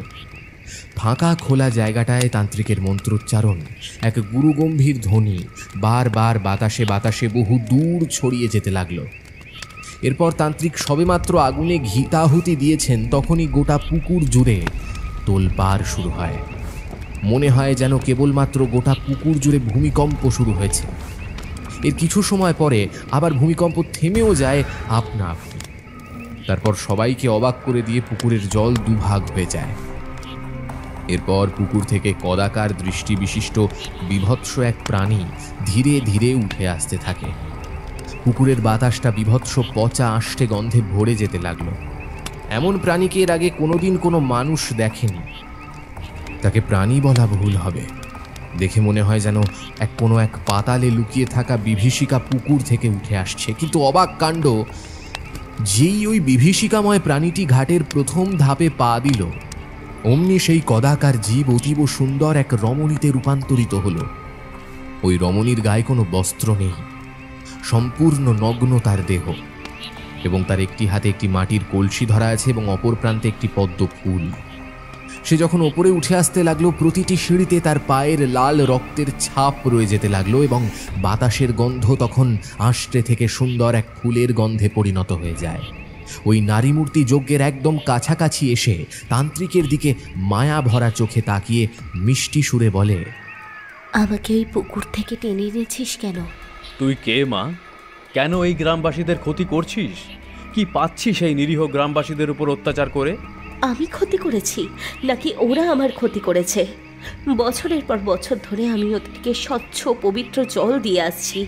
ওরা সেই জল খেয়ে রোগ জ্বালাহীনভাবে জীবিত আছে, আর তার পরিবর্তে ওরা কি করলো? নিজেরা প্রাণী ভক্ষণ করে এসে অশুচি গায়ে আমাকে স্পর্শ করলো এবং আমাকে অপবিত্র করলো। আমি তবু ওদেরকে ক্ষমা করে দিয়েছিলাম, কিন্তু এই নোংরা মানুষগুলো এর পরও থামেনি। তাই ওদের শিক্ষা দেওয়ার জন্যই আমি ওদের সাথে এমনটা করেছি। কিন্তু মা, সন্তান তো ভুল করবে, তোর তো উচিত নিজ গুণে ওদেরকে ক্ষমা করে দেওয়া। আমি ওদের হয়ে কথা দিচ্ছি, ওরা আর কোনোদিনও তোর জলকে অপবিত্র করবে না। ওদেরকে ক্ষমা কর মা। বেশ, তবে তাই হবে। আমি ওদের ক্ষমা করলাম, আর কাল থেকে কারোর প্রাণ যাবে না। ধন্যবাদ মা রে, তোর অশেষ কৃপা। এবার সত্যি করে বলতো, তুই কে, কি তোর পরিচয়? তুই এখানে এলি কিভাবে? আমি পূর্বে এক অপ্সরা ছিলাম। আমার মধ্যে অসুর এবং দেবতা এই দুই কুলেরই রক্ত ছিল। কিছু কারণবশত আমাকে একবার ভূলোকে মনুষ্য রূপে জন্ম নিতে হয়। আমার নাম হয় স্বর্ণমালা দেবী। মনুষ্য রূপে জন্ম নিলেও আমার মধ্যে শক্তি আগের মতোই বর্তমান ছিল, কিন্তু যেহেতু আমি মানুষ রূপে জন্মলাভ করেছিলাম, তাই আমার মধ্যে কিছুটা হলেও ষড়রিপুর প্রভাব ছিল। আমার ধনরত্নের প্রতি এবং শারীরিক সম্পর্কের প্রতি লোভটা ছিল প্রবল। তাই যখন আমার কর্ম সম্পন্ন হওয়ার পর আমার পুনরায় নিজের লোকে ফিরে যাওয়ার সময় এলো, তখন আমি এই ভূলোকের বিপুল ধনরাশি এবং কামনাকে ছেড়ে যেতে অস্বীকার করি। তাই আমার প্রভু আমাকে অভিশাপ দেন, এবং এই অভিশাপের ফলেই একটি নদীতে আমি বিপুল পরিমাণ ধনরাশি নিয়ে বন্দী হয়ে যাই, এবং সেই নদী কালক্রমে শুকিয়ে শুকিয়ে আজ এই পুকুরে পরিণত হয়েছে। এই পুকুরের তলায় এক পাহাড় উঁচু ধনরাশিকে আমি পাহারা দিয়ে চলেছি যুগ যুগ ধরে। যেদিন এই পুকুরের জল শুকিয়ে যাবে সম্পূর্ণ, সেদিনই আমার মুক্তি। জানি না সেই দিনটা কবে আসবে, তবে তোর ডাকে আমি অতি প্রসন্ন হয়েছি। এই মাটির হাঁড়িতে ভর্তি স্বর্ণ মুদ্রা এবং মোহর আছে। আজ থেকে এই হাড়ির মধ্যে থাকা মোহর, স্বর্ণ মুদ্রার মালিক এই গ্রামবাসীরা হলো। এটা দিয়ে তোরা পরে আমার মন্দির নির্মাণ করিস, কিন্তু মনে থাকে যেন আর কোনোদিনও যেন এই পুকুরের জল অপবিত্র না হয়। যদি আবার কেউ কোনো দিন এই পুকুরের জল আবার অপবিত্র করে, তাহলে আমি আবার ফিরে আসব। এই বলে সেই অভিশপ্ত দেবী এক পা করে ঘাট দিয়ে নামতে থাকে। যখন তার অর্ধেক শরীর জলে ডুবে যায়, তখন একবার সেই দেবী পেছন ঘুরে গ্রামবাসীদের দিকে তাকায়। এরপর স্মিত হেসে পুকুরের গভীর জলের মধ্যে সে ডুবে যায়। এরপর আর কোনোদিন তাকে দেখতে পাওয়া যায়নি। পরের দিন সকালবেলা গ্রামবাসীরা আবিষ্কার করল পুকুরের জল আবার পুনরায় আগের মতো স্বচ্ছ এবং পরিষ্কার হয়ে গেছে। তারা সবাই ভীষণ খুশি হয়ে যায়। এরপর গ্রামবাসীরা কিছু বছর পর ওই পুকুরের ধারেই সেই স্বর্ণমালা দেবীর একটি মন্দির নির্মাণ করেন, এবং সেই মন্দিরের মধ্যে আজও একটি সোনার তৈরি নগ্ন দেবী মূর্তি রয়েছে, যারা এক হাতে একটি মাটির কলসি ধরা এবং অন্য হাতে পদ্ম।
এতক্ষণ আপনি শুনছিলেন আমিষ খেয়ে জলে নামা বারণ।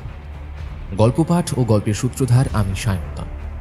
অন্যান্য ভূমিকায় আমার সাথে অভিনয় করলেন আর্য, তৃষা, পার্থ, সৌমিক, রৌনক, নীল এবং সৌমদ্বীপ। এই গল্পের নাট্যরূপ নির্মাণে ছিল দিশানি।